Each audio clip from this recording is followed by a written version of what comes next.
Welcome to my channel Ayush Kumar Dina. आज हमारी Lucent की जनरल नॉलेज की दूसरी क्लास हो रही है। आप सभी का स्वागत है। मेरे चैनल में बने रहें और मेरे चैनल को ज़्यादा से ज़्यादा लाइक, सब्सक्राइब और शेयर करें। चलिए आइए, कल हमने पढ़ा था ऋग्वेद के बारे में। अब हम पढ़ने जा रहे हैं यजुर्वेद के बारे में। ये लूसेंट एक ऐसा बुक है जनरल नॉलेज का, जिसमें आपको हर एक कॉम्पिटिटिव एग्ज़ाम में अगर आप लूसेंट से तैयारी करके जाते हैं तो ये श्योर हो जाता है कि आप 60% क्वेश्चन आपके लूसेंट से ही आएंगे। तो मेरा आप सभी से यह आग्रह है कि आप एक बार लूसेंट को ज़रूर पढ़ें और कॉम्पिटिटिव एग्ज़ाम देने से पहले लूसेंट पढ़ लेने से बहुत सी सारी चीज़ें क्लियर हो जाती हैं जो आपको नहीं आती हैं। चलिए हम आगे स्टार्ट करते हैं यजुर्वेद के बारे में। जैसा कि यजुर्वेद सस्वर पाठ के लिए मंत्रों तथा बलि के समय अनुपालन के लिए नियमों का संकलन यजुर्वेद कहलाता है। यजुर्वेद क्या कहलाता है? सस्वर पाठ के लिए मंत्रों तथा बलि के समय अनुपालन के लिए नियमों का संकलन यजुर्वेद कहलाता है। इसके पाठकर्ता को अधर्व्यु कहते हैं। इसके पाठकर्ता को क्या कहते हैं? अधवर्यु कहते हैं। मुझसे अगर कोई गलती हो जाए तो मैं उसके लिए क्षमा चाहूँगा। अगला है यजुर्वेद में यज्ञों के नियम एवं विधि विधानों का संकलन मिलता है। इसमें बलिदान विधि का भी वर्णन है। यह एक ऐसा वेद है जो गद्य एवं पद्य दोनों में है। यजुर्वेद एक ऐसा वेद है जो गद्य और पद्य दोनों में है। अब आते हैं अगले पॉइंट सामवेद पे। सामवेद में भी कुछ पॉइंट हैं शॉर्ट में जो मैं आपके सामने बताने जा रहा हूँ। साम का शाब्दिक अर्थ है गान। साम का शाब्दिक अर्थ है गान। इस वेद में मुख्यतः यज्ञों के अवसर पर गाए जाने वाले ऋचाओं बोले तो मंत्रों का संकलन है। ऋचा मीन्स होता है मंत्र, मंत्रों का संकलन है। इसके पाठकर्ता को उद्दात्री कहते हैं। इसका संकलन ऋग्वेद पर आधारित है। इसमें 1810 सूक्त हैं जो प्रायः ऋग्वेद से लिए गए हैं। इसमें कितने सूक्त हैं? 1810 सूक्त हैं जो किससे लिए गए हैं? प्रायः ऋग्वेद से लिए गए हैं। इसे भारतीय संगीत का जनक कहा जाता है। सामवेद को भारतीय संगीत का क्या कहा जाता है? जनक कहा जाता है। यजुर्वेद तथा सामवेद में किसी भी विशिष्ट ऐतिहासिक घटना का वर्णन नहीं मिलता। यजुर्वेद तथा सामवेद में किसी भी विशिष्ट ऐतिहासिक घटना का वर्णन नहीं मिलता है। अब अगला हमारा आता है अथर्ववेद। अथर्ववेद में भी कुछ पॉइंट हैं जिसको मैं आपके सामने प्रस्तुत बताने जा रहा हूँ। पहला पॉइंट है अथर्वा ऋषि द्वारा रचित इस वेद में कुल 731 मंत्र तथा लगभग 6000 पद्य हैं। अथर्ववेद को कौन है? अथर्वा ऋषि द्वारा रचित है। अथर्ववेद किसके द्वारा रचित है? अथर्वा ऋषि द्वारा रचित है। इस अथर्ववेद में कुल 731 मंत्र तथा लगभग 6000 पद्य हैं। इसके कुछ मंत्र ऋग्वैदिक मंत्रों से भी प्राचीनतर हैं। जो अथर्ववेद के मंत्र हैं वह ऋग्वैदिक मंत्रों से भी पुराने हैं। औषधों का उल्लेख सबसे पहले अथर्ववेद में मिला। मतलब औषधि मतलब दवाइयों का उल्लेख, मतलब दवाई को कैसे बनाना है, क्या करना है, उसके लिए सबसे पहले उल्लेख मतलब जानकारी किससे मिली? हमें अथर्ववेद से मिली थी। चलिए अगला पॉइंट है अथर्ववेद का ऐतिहासिक दृष्टि से अथर्ववेद का महत्व इस बात में है कि इसमें सामान्य मनुष्यों के विचारों तथा अंधविश्वासों का विवरण मिलता है। ऐतिहासिक दृष्टि से अथर्ववेद का महत्व इस बात में है कि इसमें सामान्य मनुष्यों के विचारों तथा अंधविश्वासों का विवरण मिलता है। मतलब बहुत से मनुष्य होते हैं जिनके विचार ऐसे होते हैं कि वो अंधविश्वास में भी यकीन करते हैं। जैसे गांव-गांव में कुछ जगह होते हैं टोना टोटका भूत प्रेत, जो कि ये सब अंधविश्वास चीजें हैं। इसका विवरण किसमें मिला है? अथर्ववेद में। अगला पॉइंट है पृथ्वी सूक्त अथर्ववेद का प्रतिनिधित्व सूक्त माना जाता है। इसमें मानव जीवन के सभी पक्षों गृह निर्माण, कृषि की उन्नति, व्यापारिक मार्गों का गहन मतलब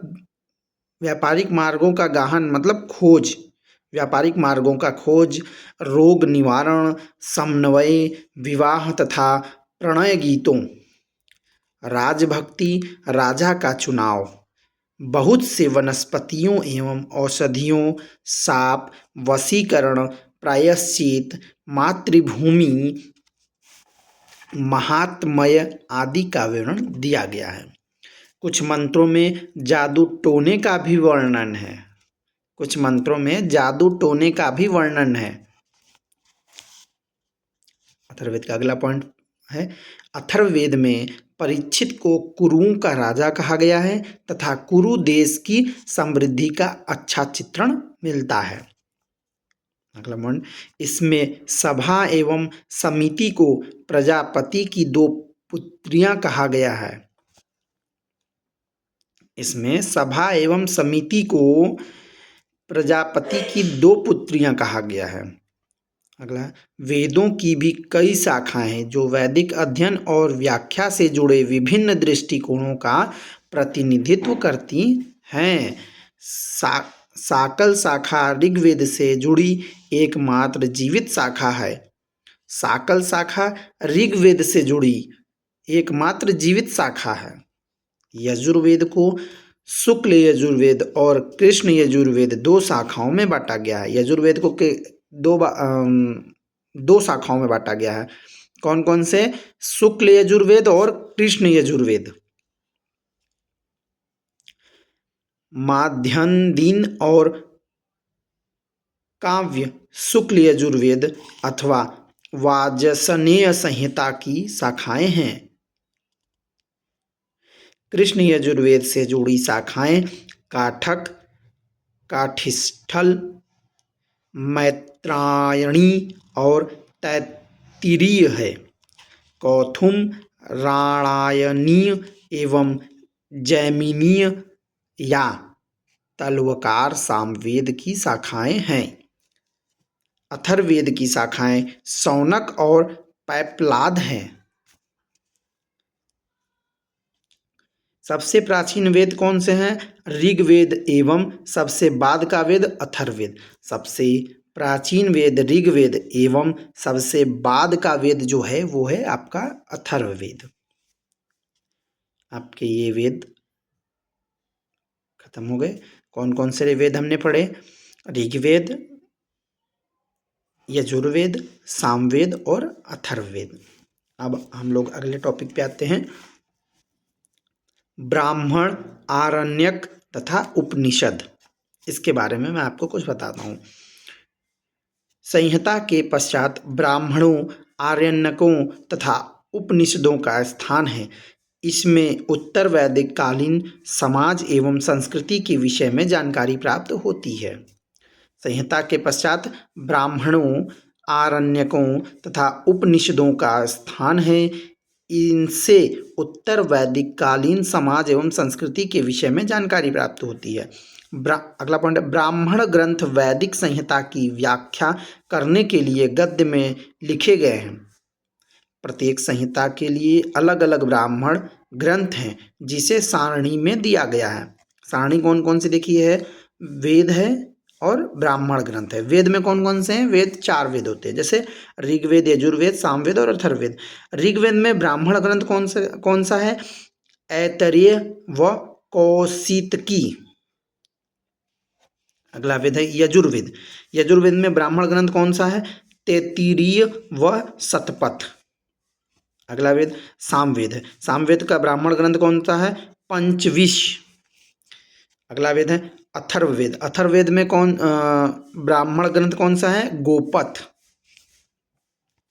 चलिए अगला पॉइंट है, इन ब्राह्मण ग्रंथों में हमें परीक्षित के बाद और बिंबसार के पूर्व की घटना का ज्ञान प्राप्त होता है। ऐतरेय में राज्याभिषेक के नियम एवं कुछ प्राचीन राजाओं के नाम दिए गए हैं।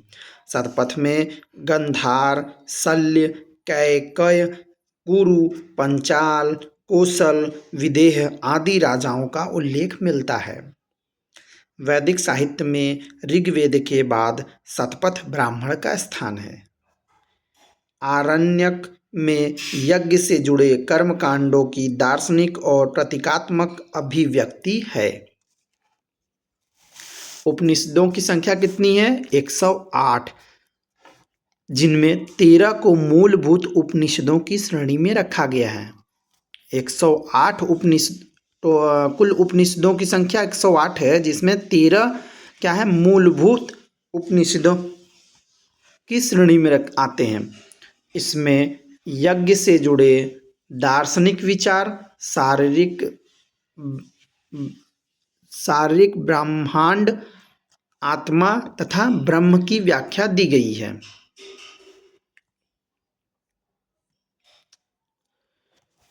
स्त्री की सर्वाधिक गिरी हुई स्थिति मैत्रेयनी संहिता से प्राप्त होती है, जिसमें जुआ और शराब की भांति स्त्री को पुरुष का तीसरा मुख्य दोष बताया गया है। शतपथ ब्राह्मण में स्त्री को पुरुष की अर्धांगिनी कहा गया है। जाबालोपनिषद में चारों आश्रमों का उल्लेख मिलता है। समृत ग्रंथों में सबसे प्राचीन एवं प्रामाणिक मनुस्मृति मानी जाती है। यह शुंग काल का मानक ग्रंथ है। नारद स्मृति गुप्त युग के विषय में जानकारी प्रदान करता है। वेदांत एवं सूक्त। वेदों को भली भांति समझने के लिए 6 वेदांग की रचना हुई। ये हैं शिक्षा, शुद्ध आचरण शास्त्र है। शिक्षा क्या होता है? शुद्ध उच्चारण शास्त्र है। कल्प क्या है? कर्मकांडीय विधि है। निरुक्त क्या है? शब्दों की व्युक्ति का शास्त्र है। व्याकरण, छंद व ज्योतिष। वैदिक साहित्य को अक्षुण्ण बनाए रखने के लिए सूत्र साहित्य का प्रणयन किया गया है। श्रौत गृह तथा धर्मसूत्र के अध्ययन से हमें यज्ञ विधि विधानों, कर्मकांडों तथा राजनीति विधि एवं व्यवहार से संबंधित महत्वपूर्ण बातें ज्ञात करते हैं। प्रमुख सूत्रकारों में गौतम, बौधायन, आपस्तंभ, वशिष्ठ आदि के नाम विशेष रूप से उल्लेखनीय हैं। सूत्रों में गौतम धर्मसूत्र सबसे प्राचीन माना गया है। अब हम आते हैं पुराण पे। पुराण में जैसे भारतीय ऐतिहासिक कथाओं का सबसे अच्छा क्रमबद्ध विवरण पुराणों में मिलता है। इसके रचयिता लोमहर्ष अथवा इनके पुत्र उग्रश्रवा माने जाते हैं। इनकी संख्या 18 है, जिनमें से केवल 5 मत्स्य, वायु, विष्णु, ब्राह्मण एवं भागवत में ही राजाओं की वंशावली पाई जाती है। पुराण और संबंधित वंश। कौन से पुराण किस वंश से संबंधित हैं, ये हम आपको बताते हैं। विष्णु पुराण जो है मौर्य वंश से संबंधित है। मत्स्य पुराण जो है आंध्र सातवाहन से संबंधित है। वायु पुराण जो है वो गुप्त वंश से संबंधित है। पुराणों में मत्स्य पुराण सबसे प्राचीन एवं प्रामाणिक है। पुराणों में मत्स्य पुराण सबसे प्राचीन एवं प्रामाणिक है। अधिकतर पुराण सरल संस्कृत श्लोक में लिखे गए हैं। अधिकतर पुराण सरल संस्कृत श्लोक में लिखे गए हैं। स्त्रियां तथा शूद्र जिन्हें वेद पढ़ने की अनुमति नहीं है वे भी पुराण सुन सकते थे। स्त्रियां तथा शूद्र जिन्हें वेद पढ़ने की अनुमति नहीं थी वे भी पुराण सुन सकते थे। पुराणों का पाठ पुजारी मंदिरों में किया करते थे। पुराणों का पाठ जो होता है वो पुजारी लोग मंदिरों में किया करते थे। सामाजिक एवं सांस्कृतिक दृष्टि से अग्नि पुराण का काफ़ी महत्व है। सामाजिक एवं सांस्कृतिक दृष्टि से अग्नि पुराण का काफ़ी महत्व है, जिसमें राजतंत्र के साथ साथ कृषि संबंधी विवरण भी दिया गया है। उपनिषदों की रचना पुराणों से पहले हुई थी। मतलब जो उपनिषद जो आए थे वह पुराण से भी पहले थे। पुराण तो उपनिषदों के बाद आया है। अब चलिए हम आते हैं बौद्ध, जैन एवं अन्य साहित्य पे।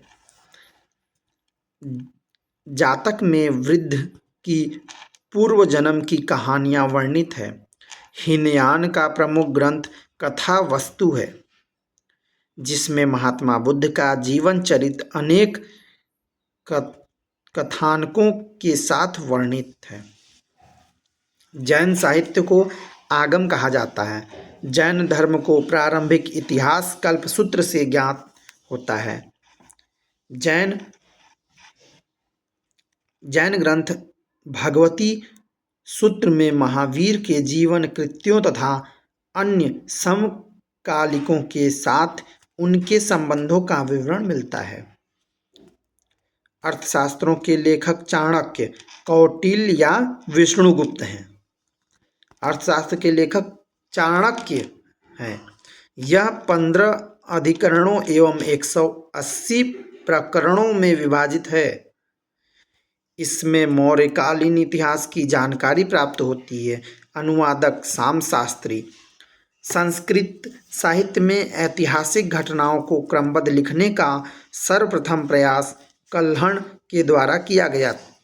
कल्हण द्वारा रचित पुस्तक राजतरंगिणी, राजाओं की नदी है। इस ग्रंथ में 8 सर्ग हैं, जिन्हें तरंगों की संज्ञा दी गई है। इसमें प्रारंभ से लेकर 12वीं सदी तक के कश्मीर के शासकों का वर्णन है। अरबों की सिंध विजय का वृत्तांत चचनामा लेखक अली अहमद में सुरक्षित है। अष्टाध्यायी संस्कृत भाषा व्याकरण की प्रथम पुस्तक। संस्कृत भाषा व्याकरण की प्रथम पुस्तक कौन सी है? अष्टाध्यायी। अष्टाध्यायी के लेखक पाणिनि हैं। इसमें मौर्य के पहले का इतिहास तथा मौर्य युगीन राजनीति अवस्था की जानकारी प्राप्त होती है। अष्टाध्यायी में पहली बार लिपि शब्द का प्रयोग हुआ है। अष्टाध्यायी में पहली बार किसका प्रयोग हुआ है? लिपि शब्द का प्रयोग हुआ है। कात्यायन की गार्गी संहिता एक ज्योतिष ग्रंथ है, फिर भी इसमें भारत पर होने वाले यवन आक्रमण का उल्लेख मिलता है। पतंजलि पुष्यमित्र शुंग के पुरोहित थे। पतंजलि किसके पुरोहित थे? पुष्यमित्र शुंग के पुरोहित थे। इनके महाभाष्य से शुंगों के इतिहास का पता चलता है। अब आते हैं हम लोग विदेशी यात्रियों से मिलने वाली प्रमुख जानकारियों के बारे में। हम आप जानते हैं और आपको हम बताते हैं। जैसे जो विदेशी यात्री से मिलने वाली प्रमुख जानकारी हैं वो है, पहला है यूनानी रोमन लेखक, दूसरा है चीनी लेखक, तीसरा है अरबी लेखक, चौथा है अन्य लेखक। तो हम आपको पहला बताते हैं यूनानी रोमन लेखक के बारे में। यूनानी रोमन लेखक में भी 9 पॉइंट हैं। जैसे कि पहला है टेसियस, दूसरा है हेरोडोटस, तीसरा है इसमें बताया सिकंदर के साथ आने वाले लेखक, और चौथा है मेगास्थनीज, पांचवा है डाइमेकस, छठवां है डायोनीसियस, सातवां है टालमी, आठवां है प्लिनी, नौवां है पेरिप्लस ऑफ द इरीथ्रियन सी। तो हम यूनानी रोमन लेखक में पहला बताते हैं टेसियस के बारे में। यह ईरान का राज वैद्य था। यह ईरान का राज वैद्य था। भारत के संबंध में इसका विवरण आश्चर्यजनक कहानियों से परिपूर्ण होने के कारण अविश्वसनीय है। जिस पे विश्वास नहीं किया जा सकता उसको कहते हैं अविश्वसनीय। अब यूनानी रोमन लेखक में दूसरा पॉइंट बताते हैं हेरोडोटस। इसे इतिहास का पिता कहा जाता है। हेरोडोटस को इतिहास का पिता कहा जाता है।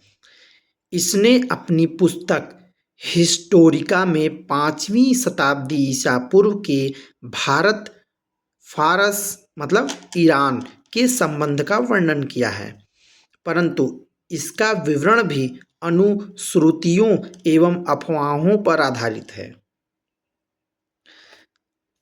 अगला पॉइंट है सिकंदर के साथ आने वाले लेखकों में निरियाकस, आनेसिक्रटस तथा आरिस्टोबुलस के विवरण अधिक प्रामाणिक एवं विश्वसनीय हैं।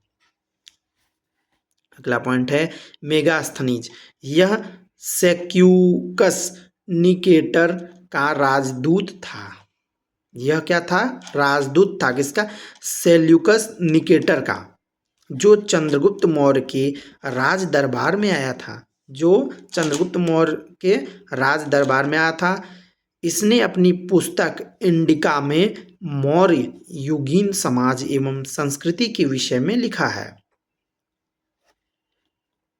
अगला पॉइंट है डाइमेकस। यह सीरियन नरेश अंतियोकस का राजदूत था, जो बिंदुसार के राज दरबार में आया था। इसका विवरण भी मौर्य युग से संबंधित है। अगला है डायोनीसियस। यह मिस्र नरेश टालमी फिलेडेल्फस का राजदूत था, जो अशोक के राज दरबार में आया था। डायोनीसियस। अगला पॉइंट है टालमी। इसने 2री शताब्दी में भारत का भूगोल नामक पुस्तक लिखी। टालमी ने 2री शताब्दी में भारत का भूगोल नामक पुस्तक लिख दी। अगला पॉइंट है प्लिनी। इसने 1म शताब्दी में नेचुरल हिस्ट्री नामक पुस्तक लिखी। प्लिनी ने नेचुरल हिस्ट्री नामक पुस्तक लिखी और वो भी 1म शताब्दी में। इसमें भारतीय पशुओं, पेड़ पौधों, खनिज पदार्थों के बारे में विवरण मिलता है। पेरिप्लस ऑफ द इरीथ्रियन सी। अगला पॉइंट है ये। इस पुस्तक के लेखक के बारे में जानकारी नहीं है। यह लेखक करीब 80 ईस्वी में हिंद महासागर की यात्रा पर आया था। इसने उस समय के भारत के बंदरगाहों तथा व्यापारिक वस्तुओं के बारे में जानकारी दी है। चलिए अब विदेशी यात्रियों से मिलने वाली प्रमुख जानकारी में अगला पॉइंट है चीनी लेखक। चीनी लेखक में पहला है फाहियान। यह चीनी यात्री गुप्त नरेश चंद्रगुप्त द्वितीय के दरबार में आया था। इसने अपने विवरण में मध्य प्रदेश के साम्राज्य एवं संस्कृति के बारे में वर्णन किया है। इसने मध्य प्रदेश की जनता को सुखी एवं समृद्ध बताया है। इसने मध्य प्रदेश की जनता को सुखी एवं समृद्ध बताया है। यह 14 वर्षों तक भारत में रहा। फाहियान 14 वर्ष तक भारत में रहा और इसने मध्य प्रदेश की जनता को सुखी एवं समृद्ध बताया है। अगला है संयुगन। यह 518 ईस्वी में भारत आया। संयुगन 518 ईस्वी में भारत आया। इसने अपने 3 वर्षों की यात्रा में बौद्ध धर्म की प्राप्तियां एकत्रित की। इसने क्या की थी? अपने 3 वर्ष इसने भारत में 3 वर्ष यात्रा किया, जिसमें इसने बौद्ध धर्म की प्राप्ति एकत्रित की। अगला पॉइंट है वेनसांग। यह हर्षवर्धन के शासन काल में भारत आया था। वेनसांग हर्षवर्धन के शासनकाल में भारत आया था। वेनसांग 629 ईस्वी में चीन से भारत के लिए प्रस्थान किया और लगभग 1 वर्ष की यात्रा के बाद सर्वप्रथम वह भारतीय राज्य कपीसा पहुंचा। कहाँ पहुंचा वह? भारतीय राज्य कपीसा पहुंचा। भारत में 15 वर्षों तक ठहर कर 645 ईस्वी में चीन लौट गया।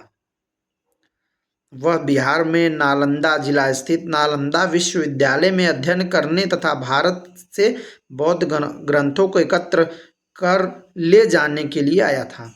वेनसांग जो था वह बिहार में नालंदा जिले में स्थित नालंदा विश्वविद्यालय में अध्ययन करने और बौद्ध धर्म के जो ग्रंथ थे उसको एकत्रित कर ले जाने के लिए आया था। इसका भ्रमण वृत्तांत सियूकी नाम से प्रसिद्ध है, जिसमें 138 देशों का विवरण मिलता है। इसने हर्षकालीन समाज, धर्म तथा राजनीति के बारे में वर्णन किया है। इसके अनुसार सिंध का राजा शूद्र था। इसके अनुसार सिंध का राजा कौन था? शूद्र। वेनसांग ने बुद्ध की प्रतिमा के साथ साथ सूर्य और शिव की प्रतिमाओं का भी पूजन किया था। वेनसांग ने बुद्ध की प्रतिमा के साथ साथ सूर्य और शिव की प्रतिमाओं का भी पूजन किया था। वेनसांग के अध्ययन के समय नालंदा विश्वविद्यालय के कुलपति आचार्य शीलभद्र थे। वेनसांग के अध्ययन के समय नालंदा विश्वविद्यालय के कुलपति कौन थे? आचार्य शीलभद्र थे। यह विश्वविद्यालय बौद्ध दर्शन के लिए प्रसिद्ध था। नालंदा विश्वविद्यालय किस लिए प्रसिद्ध था? बौद्ध दर्शन के लिए। चलिए अगला पॉइंट है इसमें चीनी लेखक में इत्सिंग। यह 7वीं शताब्दी के अंत में भारत आया था। इत्सिंग जो है 7वीं शताब्दी के अंत में भारत आया था। इसने अपने विवरण में नालंदा विश्वविद्यालय, विक्रमशिला विश्वविद्यालय तथा अपने समय के भारत का वर्णन किया है। चलिए अब अगला पॉइंट आते हैं। विदेशी यात्रियों से मिलने वाली प्रमुख जानकारी में 2 पॉइंट मैंने बता दिया। अब तीसरे पॉइंट पे आते हैं अरबी लेखक। अरबी लेखक में भी पॉइंट हैं कुछ, जैसे अल-बरूनी। अल-बरूनी क्या है? एक अल-बरूनी है, दूसरा है इब्न बतूता। इब्न बतूता के लोगों की अब तो पोयम होंगे, कुछ लोगों ने पढ़ी भी होगी इब्न बतूता। अभी मैं स्टार्ट करने जा रहा हूँ अल-बरूनी के बारे में बताना। यह महमूद गजनवी के साथ भारत आया था। अल-बरूनी महमूद गजनवी के साथ भारत आया था। अल-बरूनी ख्वारिज़म या खीव आधुनिक तुर्कमेनिस्तान का रहने वाला था। अरबी में लिखी गई उसकी कृति किताब उल हिंद या तहकीक ए हिंद, भारत की खोज, आज भी इतिहासकारों के लिए एक महत्वपूर्ण स्रोत है। यह एक विस्तृत ग्रंथ है जो धर्म और दर्शन, त्योहारों, खगोल विज्ञान, कीमिया, रीति रिवाजों तथा प्रथाओं, सामाजिक जीवन, भार तौल तथा मापन विधियों, मूर्तिकला, कानून, मापतंत्र, विज्ञान आदि विषयों के आधार पर 80 अध्यायों में विभाजित है। इसमें राजपूत कालीन समाज, धर्म, रीति रिवाज, राजनीति आदि पर सुंदर प्रकाश डाला गया है। अब दूसरा पॉइंट है इब्न बतूता। इसके द्वारा अरबी भाषा में लिखा गया उसका यात्रा वृतांत, जिसे रेहला कहा जाता है, उसका यात्रा वृतांत जिसे क्या कहते हैं? रेहला कहा जाता है। 14वीं शताब्दी में भारतीय उपमहाद्वीप के सामाजिक एवं सांस्कृतिक जीवन के विषय में बहुत ही प्रचुर तथा सबसे रोचक जानकारियां देता है। 1313 ईस्वी में दिल्ली पहुंचने पर इसकी विद्वता से प्रभावित होकर सुल्तान महमूद बिन तुगलक ने उसे दिल्ली का काजी दिल्ली का काजी या न्यायाधीश नियुक्त किया?